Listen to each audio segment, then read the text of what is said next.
아멘. 할렐루야. 그리스도의 평강이 여러분 마음을 주장하게 하시기 바랍니다.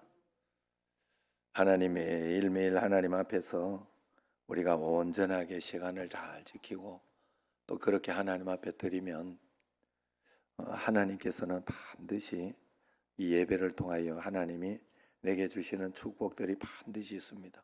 특별한 예배에는 특별한 축복, 내가 몰라도 하나님이 다 알아서 해가요. 나는 거기에 맞춰서 하나님 따라만 가면 된다 이 말이에요. 따라만 가.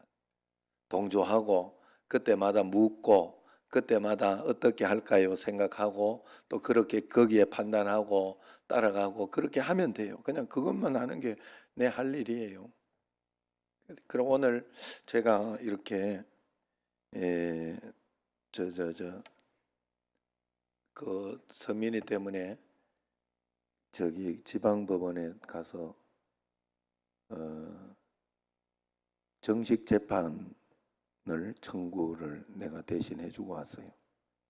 내가 그랬는데 이제 11월 19일 날 10시 20분에 하기로 했어요. 그렇게 이제 다시 나왔는데 이제 억울하다 이거죠.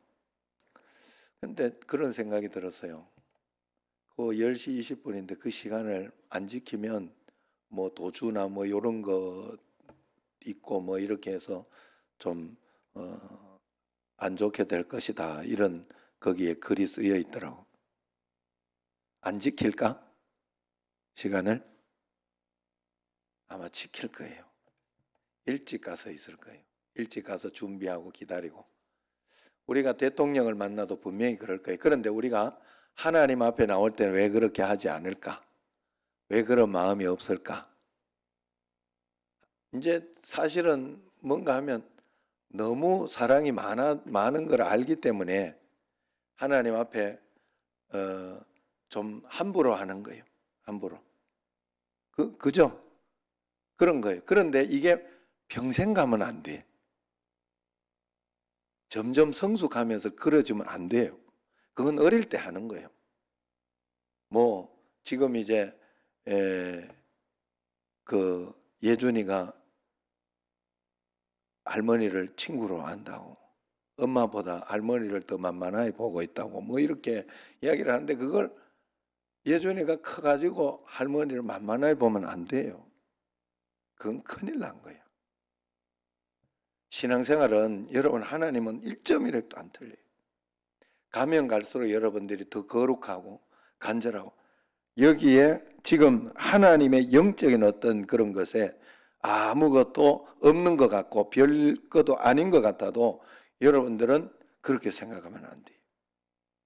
하나님 앞에서 오늘 드리는 이 예배에 하나님은 축복권이 있고 이걸 통해서 무언가 내게 해주신다. 이걸 통해서 법적인 것에 있어서도 거기 가서 이 법적인 시간을 지켜야, 거기에 시간을 지키고 거기에 맞춰야 돼요. 내가 할 수 있는 게 아니에요. 내가 이 시간 안 돼.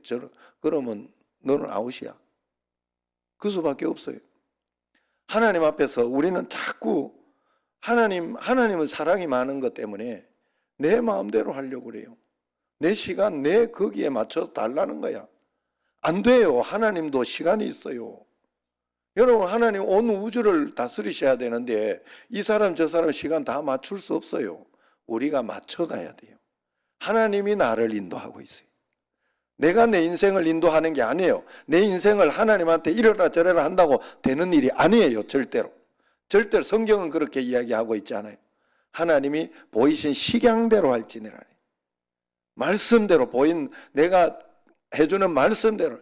아이고 하나님 이거 벗게 만드는데 요렇게 하는 게 나은데. 아니에요. 하나님이 하라는 대로 하라. 그게 내가 할 수 있는 거예요. 그래서 하나님 말씀에는 명령이 있고 뜻이 있는 거예요. 절대 우리가 착각해서는 안 돼요. 언제까지 어린아이 신앙을 가질 겁니까? 하나님 앞에.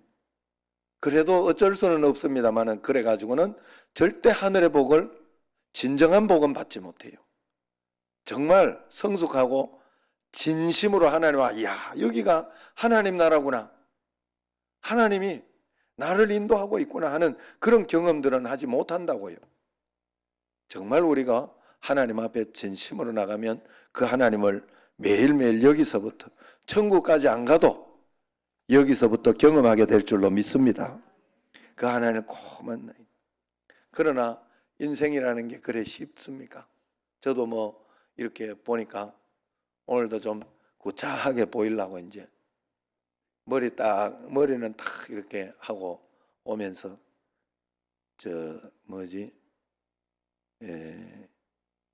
순대하고 이걸 좀 사왔어요. 튀김 몇 개 하고 그냥 나만 먹을 거 이렇게 같이 사갈까 하다가 내나 먹지 뭐 이래가지고 조금만 이렇게 사가지고 그 컴퓨터 앞에다가 놓고 사진을 찍어가지고 이제 우리 저기다가 올렸죠. 거기다가 그 운동하는 거기다가 이렇게 올리니까 밥 잘 챙겨 먹으라 뭐 이러면서 재미있게 그냥 서로 이야기하려고 이제 그랬는데 여러분 우리가 살아가면서 사람이라는 것은 존재적인 외로움, 존재적인 어떤 그런 것이 분명히 있습니다. 그렇기 때문에 우리가 하나님 앞에서 하나님 가까이 가야 그것이 해소가 돼요.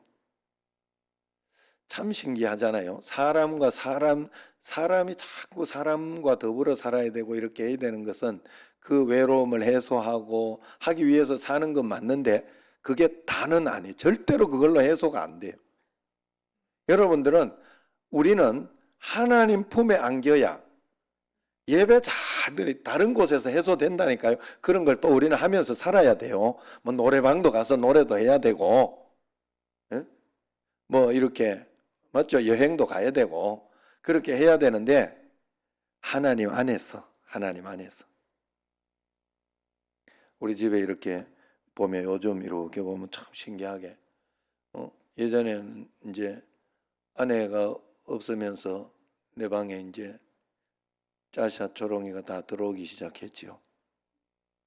그래서 고양이가 딱 이제 내 애인이 돼가지고 그래가지고 저녁에 딱 잘 때가 되면 딱 와가지고 있는 거예요.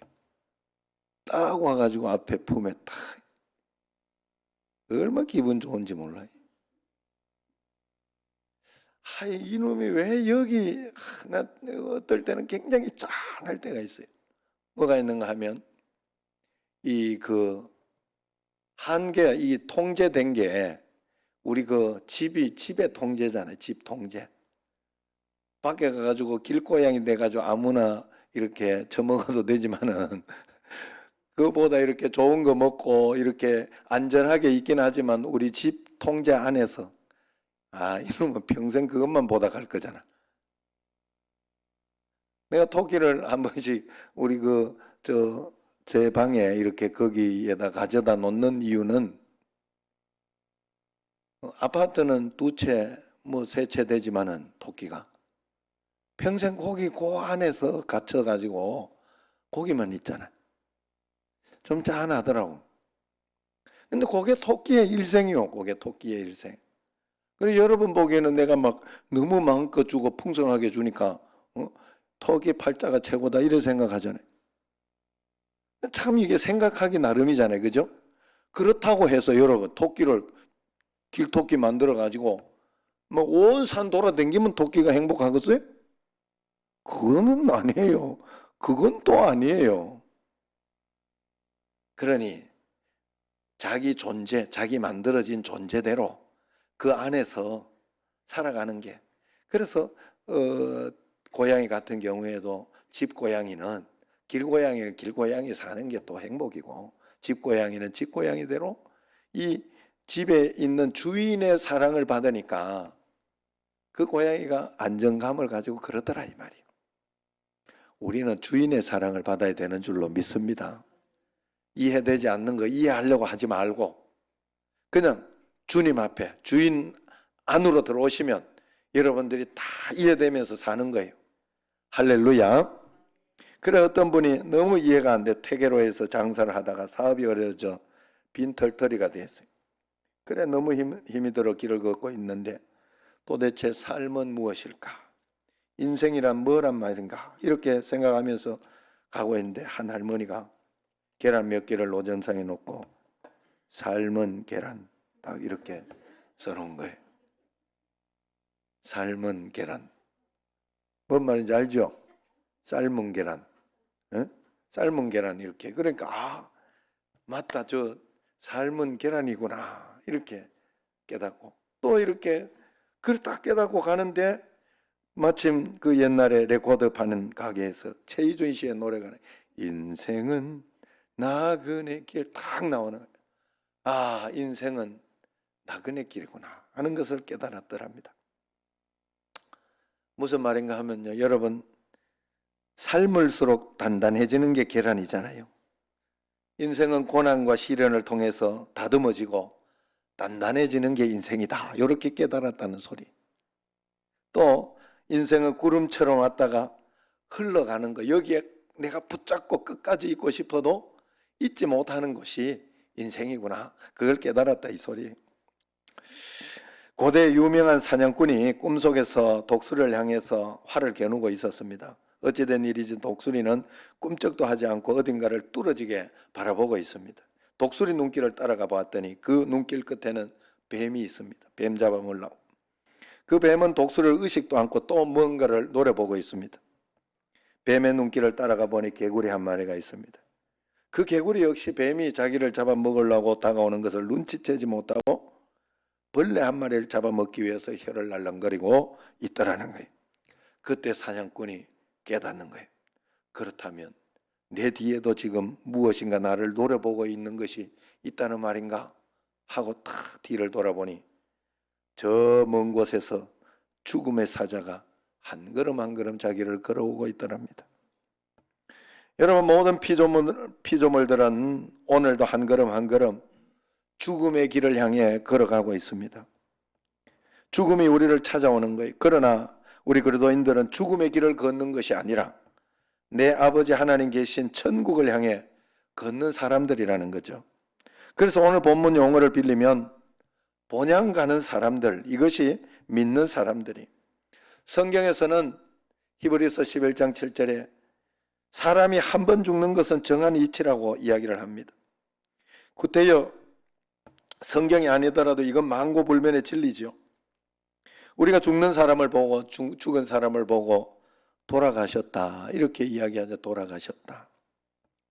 온 곳이 있으니까 돌아갔다고 하겠죠. 어떨 때는 세상을 떠났다 이야기를 표현을 합니다. 목적지가 있으니까 떠난 것이겠죠. 여러분 우리가 돌아가야 할 그 본향을 여러분 알고 있습니까? 동서고금을 막론하고 인간에게는 누구에게나 귀향 욕구라는 게 있답니다. 세계 곳곳으로 이민 간 많은 사람들의 이야기를 들어보면 사람이라는 것은 조상 대대로 살아오던 그 내 나라, 내 조국을 떠날 수 없는 것이 사실이랍니다. 그래서 오죽했으면 미국의 어떤 한인교회의 이름이 꿈에도 그리운 내 고향 교회예요. 그런 교회가 있다 그래요. 한인교회 이름. 여러분 인생은 나그네 길입니다.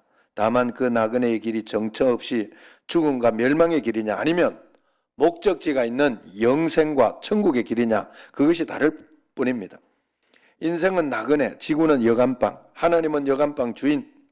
그러므로 나그네 된 인생은 끝내 모든 것을 비워두고 떠나가야 하는 그런 존재들입니다. 전 세계의 기한도 100년 미만에 끝나는 것이 우리 인생입니다. 물은 바다로부터 왔기 때문에 바다로 다시 흐르고 불은 태양으로부터 왔기 때문에 하늘로 다시 올라가고 인생은 하나님으로부터 왔기 때문에 하나님을 향하게 되는 것이 인생길이라는 거예요. 그래서 인생길은 천성 가는 나그네 길입니다. 오늘 본문은 히브리서 11장이죠.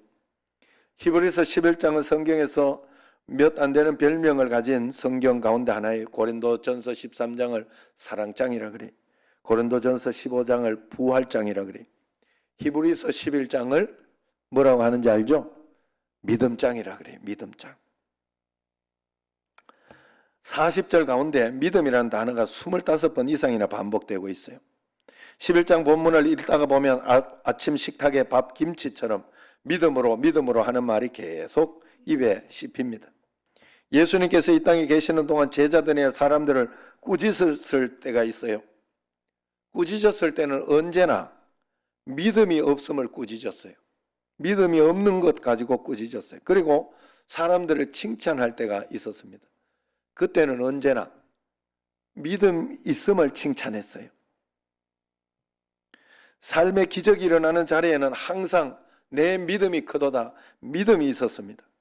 믿음의 전당에 오른 히브리서 11장에 많은 사람들의 그 믿음이라는 것은 바로 오늘 여기 결론 내용이에요. 사람들을 쭉 이야기하고 지금 마지막에 본향 가는 것을 이야기하고 있잖아요. 그게 믿음의 결론이라는 겁니다. 그래서 천국 가는 믿음, 천국을 바라보고 산 믿음이다 하는 것입니다. 내 인생 걸음이 천국 가는 걸음임을 알고 산 믿음이라는 말이죠. 사실 히브리서는 신앙생활 속에서 계속된 고난으로 인해 시리에 빠져있던 그 공동체를 격려하던 그런 말씀이었어요. 1장부터 10장까지는 예수 그리스도가 얼마나 크고 위대하신 분인가를 다시 기억하도록 계속 이야기를 해준 내용이에요. 예수님은 우리가 당하는 고난보다 크신 분이라는 것을 계속 이야기해주고 있다는 뜻입니다. 그리고 이어서 11장 말씀이 바로 믿음의 선진들이 어떻게 그 인생 고난의 길을 헤쳐나갔는가를 보여주고 있는 거예요. 그래서 오늘 살아가는 그리스도인들도 믿음의 눈으로 종말론적인 시각으로 자신의 여정을 해석하도록 그렇게 도와주고 있는 거예요. 그리스도인들이 천국에 들어간 그 종착점에서 오늘의 삶을 바라보니 고난도 감사요, 실패도 기쁨이 되더라 하는 거예요. 왜? 천국 가서 보니까 성공한 거잖아요. 여러분, 나중에 잘 되면 나중에 잘 되는 게 중요해요. 마지막이 좋은 게 중요하더라고. 나 우리 아버지 어머니 보니까 그렇더라고. 어머니가 그렇게 고생을 많이 하고 그렇게 이렇게 얼마나 힘들게 사셨어요. 그런 인생도 그런 인생이 없어요. 그런데도 마지막이 지금 좋잖아요. 마지막이 뭐 몇 년 안 되지만 지금 몇 년 안 되는 것만 잘 돼도 앞에 것은 다 간증이 되더라고. 앞에 것은 다 그냥 그동안 하나님 앞에서 행복했고 복되고 하나님께서 이렇게 인도하시려고 해주신 어떤 그런 간증이 되고 끝나더라 이 말이에요. 그래서 우리가 저 천국의 눈에서 이렇게 볼 때 이 땅에 있던 고난이나 어떤 그런 모든 것들이 주님 앞에서 하나님 앞에서 복된 것이 되더라 하는 거예요. 기쁨이 되더라 하는 거예요. 여러분, 우리의 인생길 그 종착점이 어딘지 여러분들은 그 종착점이 보이고 있습니까? 그 종착점이 지옥이면 오늘의 삶이 아무리 부하고 좋아 보여도 그 모든 것은 비극입니다. 성공이면 성공 때문에 망하고 있는 것이고, 건강한 것 때문에 예수 잘못 믿으면 건강이 비극입니다. 높은 지위 때문에 잘못 믿으면 지위 때문에 망하고 있는 거예요. 그러나 종착점이 천국이라면 그 천국의 밑에서 바라본 오늘의 모든 상황과 현실은 다 아름다운 것이 됩니다. 여러분, 엄마 뱃속에 있는 아기는 그곳이 세상의 전부인 줄 알겠지요. 그러나 이 땅에서 믿음 없이 사는 사람들도 그렇게 생각합니다. 저마다 자기 안에 갇혀서 살게 됩니다. 그러나 믿음으로 사는 우리는 영원한 고향이 있음을 알고 영원을 바라보며 살게 되는 것입니다. 잡지에 실린 재미있는 글이 있어요. 인생은 착각의 연속이다. 꼬마들은 울고 떼쓰면 다 되는 줄 안다. 시련 겪은 사람들은 자신이 지금 시련 겪은 것이 세상에서 제일 아픈 경험인 줄 안다. 연애하는 연인들은 결혼만 하면 세상 다 얻고 깨가 쏟아질 줄 안다. 아가씨들은 절대로 자기는 아줌마 안 될 줄 안다. 육군 병장들, 지금쯤 상혁이도 이제 한물 갔을 때가 됐겠지. 육군 병장은 자기가 세상에서 제일 높은 줄 안다. 엄마들은 내 아이는 천재인데 머리는 좋은데 공부를 안 해서 성적이 안 좋다고 늘 생각한다. 남자들은 여자가 웃어주면 자기를 좋아한다고 생각한다. 좋아서 웃는다고 생각해. 그래, 함부로 웃어주지 마요. 또 여자들은 남자가 같은 방향으로 걸어오면 관심이 있어 따라오는 줄로 안다. 부모들은 자식이 나이 들면 누구나 효도할 줄 안다. 이 글을 읽고 있는 사람들, 자기는 여기에 안 속한 줄 안다. 왜 이렇게 썰렁하지? 이게 좀 이렇게 마음을 누그러뜨리고 행복하라고 이렇게, 응? 공감 가지 않아요? 굉장히 나는 공감 가던데. 응? 나한테 웃어주면 다 자기한테 관심 있어 그런 줄 안다잖아, 남자들은. 예? 예, 여러분, 이 땅이 전부가 아닙니다. 내가 전부가 아니에요. 내가 모르는 세상, 가보지 못한 세상, 믿음으로 가는 세상, 영원한 내 고향이 있다는 걸 꼭 기억하시기를 바랍니다.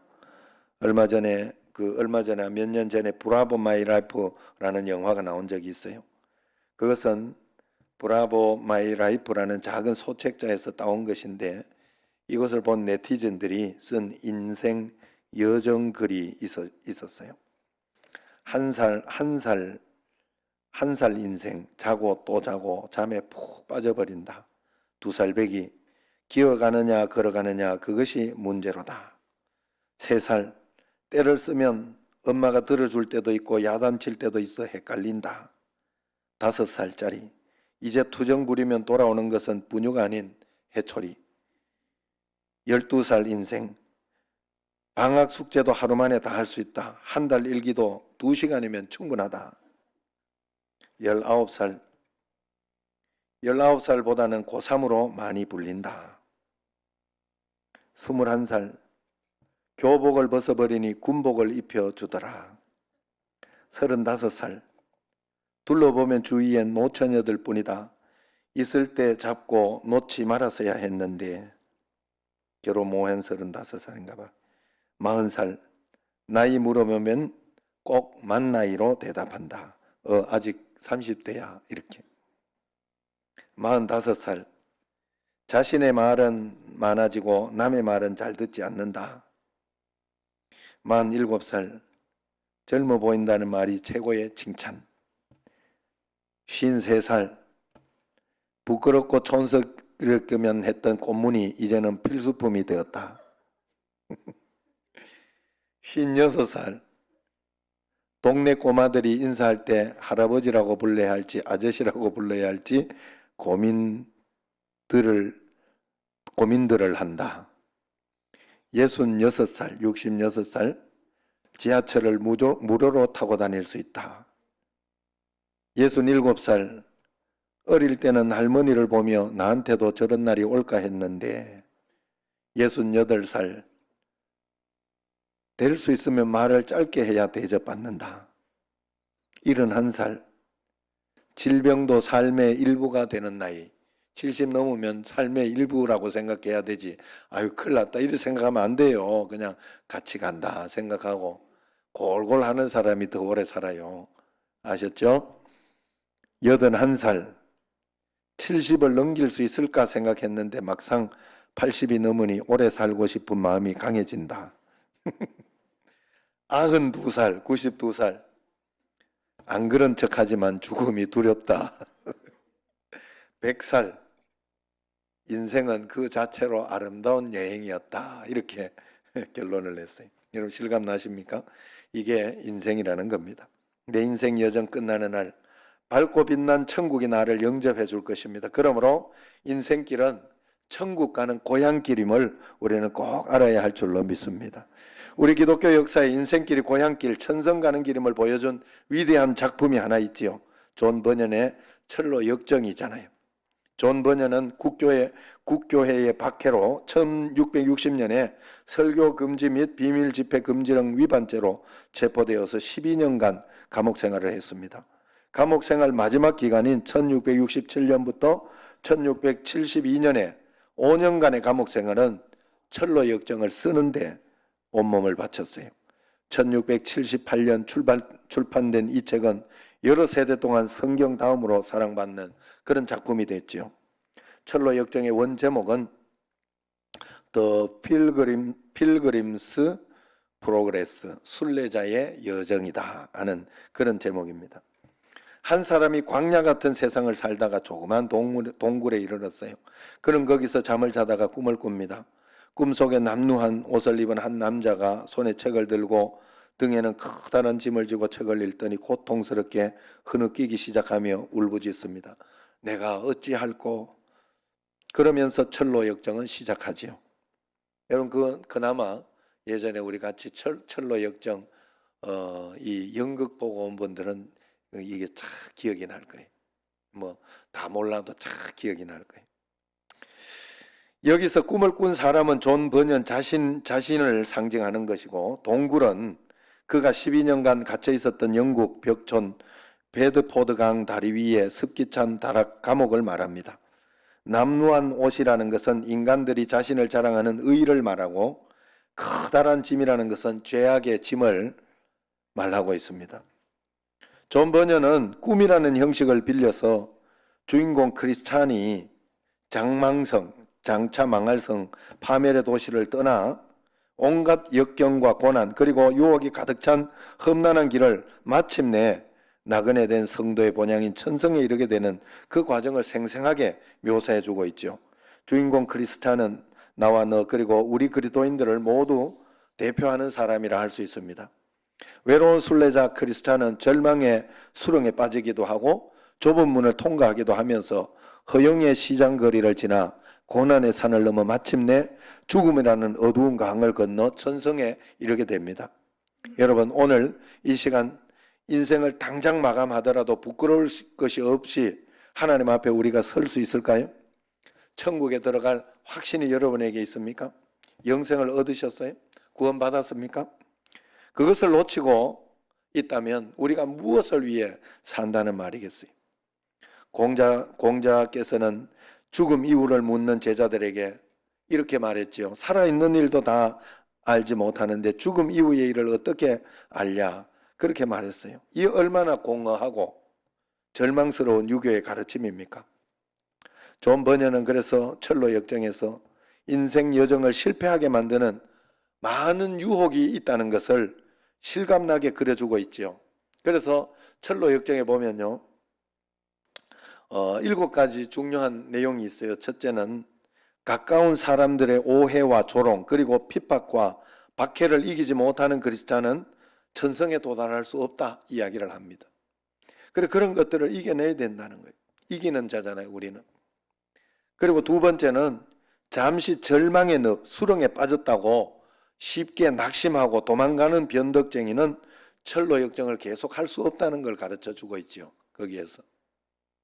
그래서 절망에 빠져 있으면 안 된다. 다시 빠져나와야 된다는 거예요.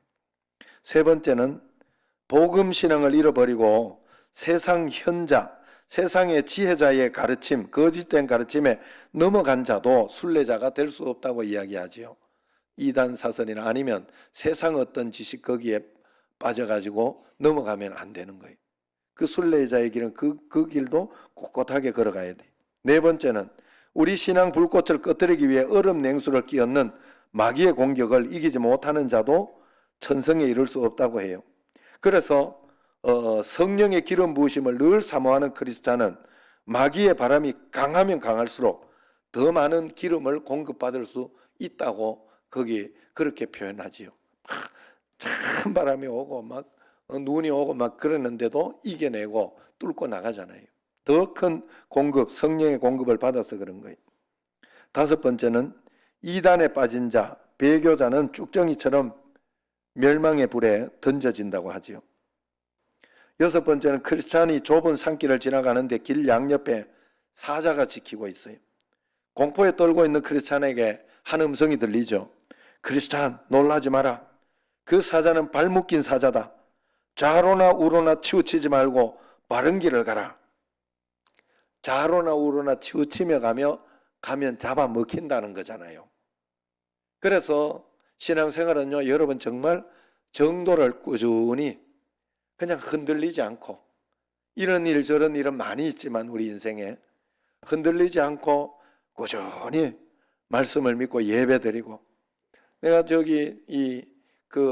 지금 남기란 회장님 그 목사님 막 큰 교회는 아니지만 우리하고 비슷한 교회지만 이분이 아침 저녁으로 예배를 꾸준히 지금까지 단임 목회를 가고 지금까지 계속 20년 정도를 꾸준히 그렇게 했다는 소리를 들으면서 야, 저렇게 정도를 꾸준히 가면 반드시 하나님께서 은혜 주시겠다. 참 그분이 따뜻하고 참 보기 좋은 분이에요.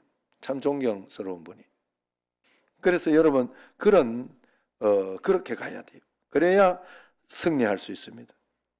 마지막 일곱 번째로 세상 허영에 눈이 끌려서 이것도 사고 저것도 움켜쥐려는 자는 순례자가 될 수 없다고 그래요. 그래서 예수 때문에 당하는 고통도 즐기고 손해 볼 줄도 알고 천성의 복이 좋아 세상 헛된 안개에 매이지 않는 크리스찬을 하나님은 12진주문 앞에서 두 팔 벌려 기다리고 있는 것이죠. 어서 오라 하더라.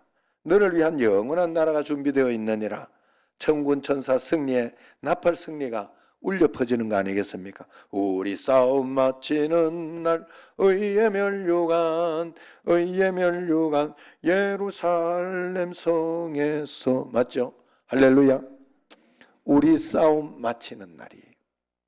영적인 싸움, 우리가 승리하고 이 땅에서 나가야 되는 철로역정 후편에서 이제 존 버녀는 꿈을 깨지요.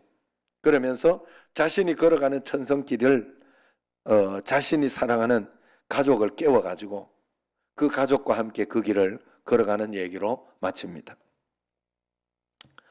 내가 발견한 그 목적지가 천국이 분명하다면 너 혼자 떠나지 말고 내 남편, 내 자식, 내 부모 다 손잡고 가야 한다 하는 분명한 교훈을 주고 있는 것입니다. 여러분, 우리 모두는 함께 손을 잡고 천국을 가야 하는 사람들입니다. 주변을 돌아보십시오. 아직도 예수 믿지 않는 분들이 얼마나 많습니까? 믿다가 낙심한 분들도 많습니다. 남편, 아내, 자식, 부모, 친구, 친척 모두가 전도 대상입니다. 그러기 위해서는 내가 예수 잘 믿고 주변에 전도할 사람이 없는가 자꾸 보고 그렇게 전도하고 꼭 그렇게 해야 돼요. 그렇게 우리 교회도 그렇게 주변에 그렇게 전도돼 가지고 정말 신앙이 좋은 분들, 어렸을 때부터 그 신앙이 좋은 분들이 많이 있더라고요. 그런 분들이 정말로 하나님 앞에 이렇게 다시 주님 앞에 신앙생활을 잘 할 수 있도록, 다시는 넘어지지 않도록 하나님 앞에 우리가 같이 이끌어 가야 됩니다. 그러기 위해서 우리가 예수 잘 믿고 증명해야 돼요. 내 자신이 예수님을 잘 믿고 있어야 됩니다. 오늘도 혈압약 달려고 그 약국을 갔는데 약사분이 아버지가 목회자셨어요. 본인도 약사고 아내도 약사고 그래 같이 일하는 것 같더라고요. 내가 보니까 약국에서. 그런데 이제 제가 가니까 목사인 줄 아니까 이야기 묻는 거예요. 아버지가 이렇게 목회자인데 주변에서 그리고 또 자기 보고 이렇게 목회를 하면 어떻겠냐 하고 자꾸 권유하고 하는데 이제 뭐 특별히 뭐 약사가 좋다 이래 가지고 그러면 이렇게 그게 없으면 고민도 하지 않을 텐데 고민이 되니까 물어보겠지. 그래서 제가 분명하게 이야기를 했어요. 할 수 있으면 해야죠. 이 세상에서 복음 전하는 것보다 나는 보람되는 일은 없다고 생각합니다. 그랬어요. 전도하고 복음 전하는 일, 예수님 소개하고 예수님 만나게 해주는 일보다 보람된 일은 세상에 없어요. 왜냐하면 예수님이 우리에게 진짜 오면 다 모든 인생은 끝나기 때문에 그래요. 예수님과 함께 하는 것이 진짜 믿어지는 사람은 모든 인생 끝나고 그냥 주님과 함께 가는 건데 뭐 평생 주님과 함께 주님 인도하시는 만큼 주님 따라서 주님 손잡고 가는 거니까. 그래서 저는 청년들 성도들 볼 때마다 예수님만 만나기만 하면 끝나는데 저도 뭐 이렇게 저렇게 좀 어렵고 그렇게 하지만 그거 가지고 제가 낙심하나요 어디에? 좀 힘들고 어려운 거 있어도 그것 때문에 좀 침체되고 이런 마음은 있어도 그게 끝까지 나를 침체시키나요 어디? 그렇지 않습니다. 하나님 믿음 안에서 다시 일어나고 예수님 안에서 예수님께서 어떻게 해서든지 나를 손을 잡고 끌어주시고 인도해 주신다는 거죠. 여러분, 우리가 이 예수님을 진정 만나기를 꼭 기도하시기를 바랍니다. 그리고 모든 인생, 내 인생 예수가 전부다. 확신이 안 들면 아직 뭘 모르는 거예요. 예수면 다합니다. 예수면 끝입니다. 그렇기 때문에 이 믿음 확신이 될 때까지 하나님, 내가 주님 만나게 해달라고. 하나님, 내가 이 확신이 아직 없습니다. 하나님, 이 확신으로 살아갈 수 있도록 하나님 도와주시고 인도해 달라고 간구하는 자에게 주시지 않겠습니까? 적당하게 살려고 하지 마세요. 여러분, 저는 정말로 청년 때 예수님을 이렇게 만난 때부터, 그전에도 예수님 다 믿고 했어요. 그런데 진짜 예수님을 이 가슴으로 만난 거예요. 그때부터 지금까지 이렇게 보면, 제가 사진 찍기를 좋아하니까 그 사진들하고 이렇게 보면서 보니까 예수님 안에서 너무 행복했구나, 감사했구나, 참 재미났구나 하는 것을 볼 수 있어요. 그래서 여러분, 우리가 하나님 앞에서 꼭 그런 마음으로 정말 예수님 만나야 돼요. 안 그러면 늘 인생이 고민밖에 없어요. 늘 고통밖에 없어요. 왜 이렇게 힘든지 몰라요. 얼마나 힘들어요, 인생이. 예수님과 함께 있어도 늘 자꾸 거기에 빠지려고 하는데, 여러분, 더 주님, 우리는 천국을 바라보는 사람인 줄 알고 그 천국의 소망, 기쁨을 가지고 매일매일 주님 따라가는 여러분과 저가 되기를 주의 이름으로 축원합니다. 기도하겠습니다.